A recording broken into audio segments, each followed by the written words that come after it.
Hi guys, I'm Shelley and welcome to day 7 of the Book-Tube-A-Thon.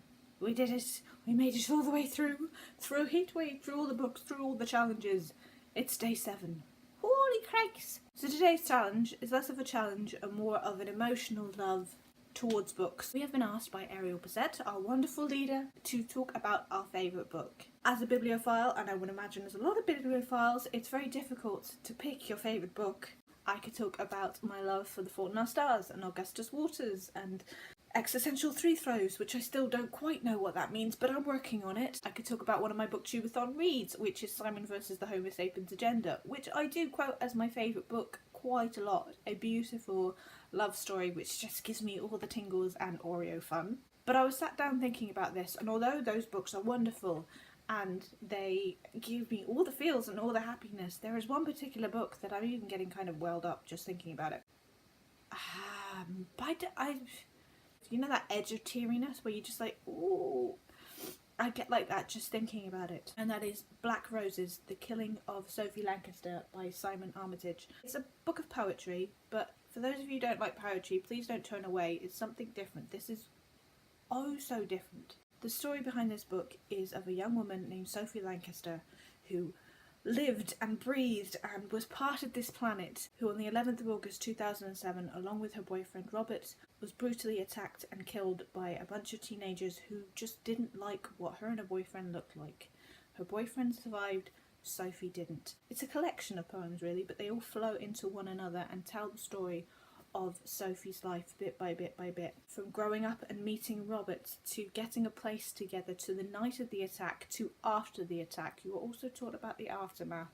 You were taught about what happened in the hospital with her mum and with her, and from her point of view. Instead of it just ending at the hospital door where many news reports do, this person was attacked, this is why they were attacked, and they have passed away. This is Sophie's story of what happened to her.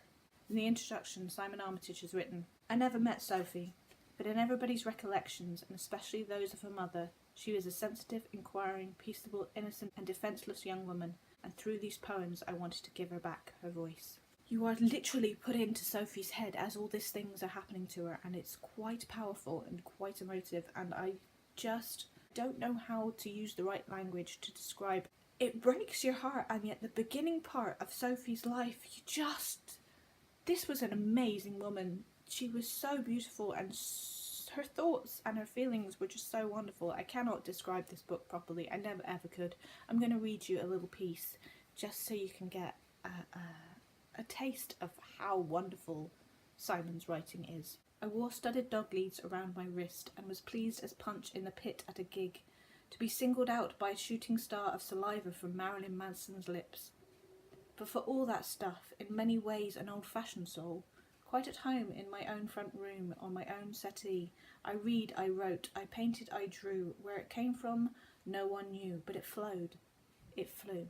Although on the exterior Sophie was a goth, inside she just wanted to be at home with a cup of tea, on her sofa with her boyfriend Robert, and just live a happy life.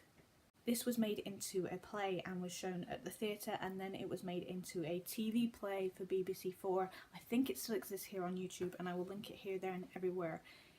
If you have problems reading poetry, if you don't take it in, I really suggest watching it. It is something else. It broke me, and so that I had to go and get this, and I had to read it and sit with it and take time with it, because it breaks me every time, and yet it's somehow my favourite piece of writing because of the love and the attention and the tribute that Simon put in to Sophie's voice. It is something else. So that is my favourite book.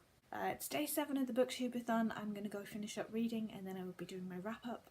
I hope you guys are good. I can't wait to find out what your favourite books are, because passion, people. Bye. "Mother, Mum, don't think me rude if my eyes don't light up at my favourite things, at these new pyjamas, this toiletry bag, but I'm losing ground. I'm slipping back. When you loosen my clothes, please don't be fooled by the hidden tattoos and the studs and the rings in intimate folds. For the woman's body I've secretly grown, because under the skin I'm your helpless daughter all over again. Little Dot, your baby girl. As you did, do again now. Mop my brow as you mopped my brow. Climb in my bed as you climbed in my bed. Lie at my side as you laid at my side. as you kissed my ear, as you wiped my mouth, as you soothed me to sleep, as you washed me down, as you bathed my breast, as you put me to rest. Night follows day, day becomes night, I am sunken deep elsewhere, vacant, out of reach. They have scanned and searched for vital signs, but I'm hardly a pulse, barely a breath, a trace, a thread, a waste, a past. The line on the screen goes long and flat. Pull the curtains around, call the angels down. They'll let me go, now carry me home, now make this known.